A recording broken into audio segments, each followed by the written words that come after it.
Network News. Mukhang hihintayin pa ni Ate Glenda na humupa ang tubig sa loob ng kanilang bahay matapos tumaas ang level ng tubig baha sa malawak na bahagi ng Barangay Bacayao Norte, Dagupan City kung saan siya nakatira. Anya, nasa tuhod ang baha sa kanilang parte kaya hindi na sila nag-atubiling lumikas sa paaralan na nakatalagang evacuation center. Dito na sa tuhod. Sa tuhod, ba ngayong gabi?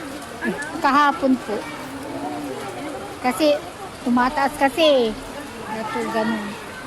Hapon na po kami dumating dito. Kaso lang, kahit ang mismong evacuation center, may tubig bahari. Ayon kay Barangay Captain Diosdado Maramba, sa oras na tumaas pa ang tubig malapit sa mga tinutuluyang classroom ng mga lumikas, ay ililipat na lang nila ang mga ito sa bagong tayong gusali rin sa loob ng paaralan.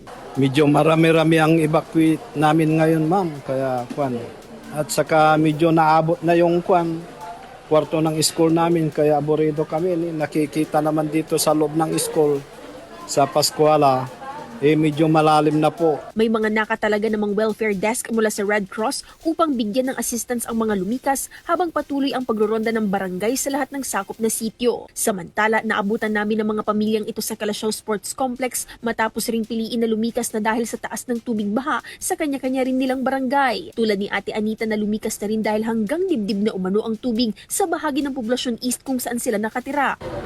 Sa may dito, hanggang dito na kami sa basketball. Ciao. Poblacionist lang dito.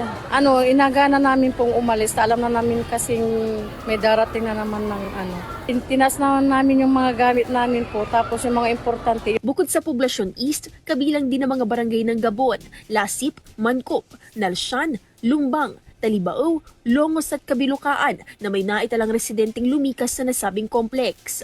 Samantala, patuloy ang pagbibigay tulong ng Municipal Social Welfare and Development katuwang ang ibang ahensya sa pagtitiyak sa kaligtasan at pangangailangan ng lahat ng mga residenteng lumikas. Kasama mula dito sa IFM Dagupan, ito si Idol Juana De Vera. Tatak RMN. RMN Network News.